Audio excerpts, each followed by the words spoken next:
Boa noite! Para você que não me conhece, meu nome é Desirê e eu faço parte do canal Jornada da Simplicidade. Para você que está entrando agora nesse vídeo, eu gosto de comentar livros, posto receitas, falo sobre a vida, enfim. Mas hoje eu vou falar especificamente desse livro aqui, que eu peguei hoje, na hora do meu almoço, no meu trabalho, e comecei a ler. E como eu tinha médico marcado à tarde, eu levei ele e terminei de ler. Depois que eu saí da médica, eu fui até uma cafeteria e aí eu fiz umas reflexões, umas anotações, depois eu vou mostrar pra vocês, tá bom? Ficou muito legal. O nome dela, essa autora, ela é uma nigeriana, tá? E o nome dela é bem complicadinho, então vocês vão me perdoar se eu errar a pronúncia. Se chama Chimamanda Ngozi Adichie. O perigo de uma história única. O perigo de uma história única, tá? Ela é autora de vários livros, editado pela Companhia das Letras, e como o Hibisco Roxo, o Sol Meio Amarelo, tem vários outros livros, tá? Mas esse aqui é um livro bem curtinho, então vai ser um vídeo bem curtinho hoje. Ela é nigeriana e ela é do continente africano. E ela fala que como a gente tem a mania de julgar, né, e criar estereótipos das pessoas sem conhecer aquele lugar, né, sem conhecer aquela pessoa, e a gente já faz um pré-julgamento aí, cria um estereótipo, e esse é o perigo, porque quando você passa essa história, e essa história vai sendo passada, nesse mesmo formato, cria-se uma verdade, e que talvez não seja a verdade verdadeira, né? E ela vai falar o seguinte, que o continente africano, ele tem muitas riquezas, né?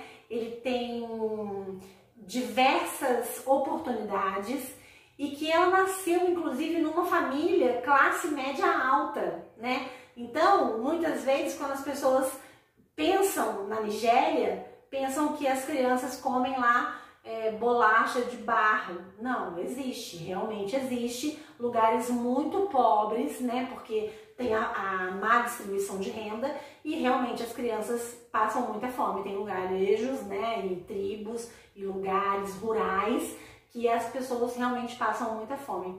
E ela é uma criança, foi uma criança muito inteligente. A mãe dela disse que ela começou a ler aos 2 anos de idade, mas ela acredita que provavelmente deve ter sido aos 4 ou 5 anos de idade que ela começou a ler. Só que, e ela começou a escrever muito cedo também. Só que o que ela escrevia? Uma história única. E ela não escrevia sobre onde ela morava, as experiências que ela tinha, a comida que ela comia. Não, ela escrevia histórias muito interessantes, mas sobre os britânicos. Então ela falava sobre cerveja de gengibre, que ela falou que tinha até muita vontade de experimentar na adolescência, a cerveja de gengibre. Ela falava sobre pessoas de olhos azuis e cabelos loiros e longos, né? Então eram essas as histórias que ela tinha acesso, né? A história do continente africano em si, ela não tinha acesso, né? Ela não chegava até ela, né? Esses autores. E aí, quando ela se tornou mais adulta, ela conseguiu uma bolsa de estudos e foi para Nova York, né? Para fazer uma faculdade. Quando ela chegou lá, ela ficou assim, em choque com a colega de quarto dela, porque a menina achou que ela tinha vindo assim de uma tribo rural, que ela não sabia falar nada, né? E a menina falou assim, cara, como você fala inglês fluentemente assim? Ela falou, mas o inglês é a língua oficial do meu país, né? E a menina ficou assim, nossa, eu não sabia disso, né?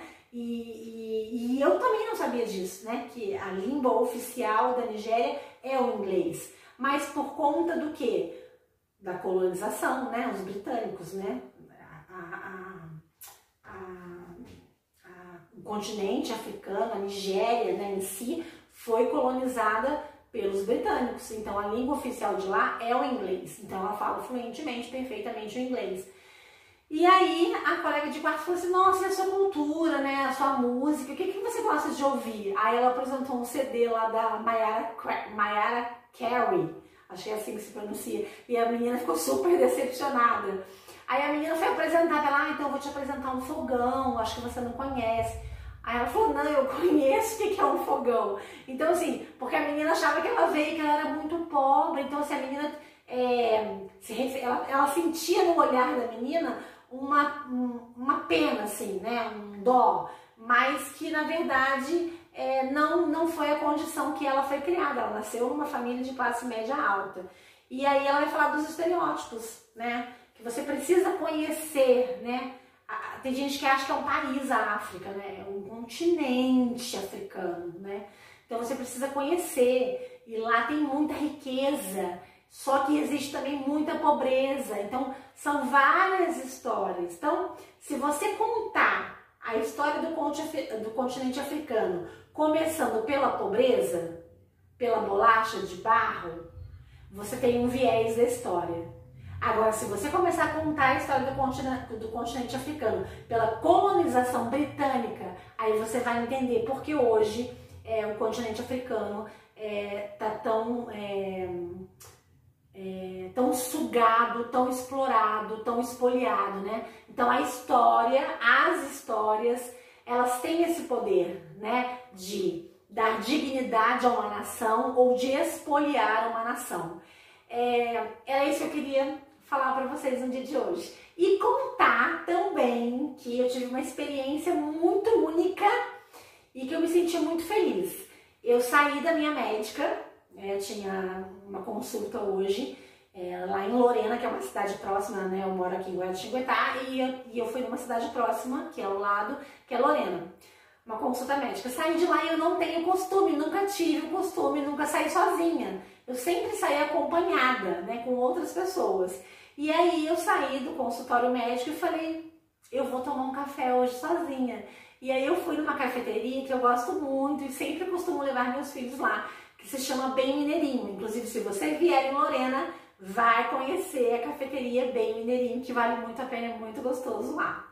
E aí, enquanto eu fiz o meu pedido, eu fui escrevendo algumas coisas, né, fazendo algumas reflexões sobre essa questão do estereótipo, e pude também assim parar para observar as pessoas ao meu redor, sabe? Não prestar atenção na conversa delas, mas prestar atenção, sabe, nas sutilezas. Porque quando você está sozinho, você tem a necessidade de conversar, de trocar ideias com as pessoas que estão ao seu redor. Mas quando você está sozinho, você começa a se olhar, né? Se olhar para dentro de você e ver como você cresceu, como você chegou até ali e sabe, desfrutar daquele café, daquele lanche, daquele local, das pessoas que você nem conhece, mas que estavam ali, e do ambiente. Então é uma outra dica que eu dou. Gente, ler é muito importante, abre horizontes, então leia muito e saia muito com muitos amigos, mas também saia sozinha. Você vai aprender a olhar para dentro de você com muito mais carinho e amor. Um beijo, foi maravilhoso compartilhar isso com vocês, eu estou muito radiante. Um beijo, boa noite.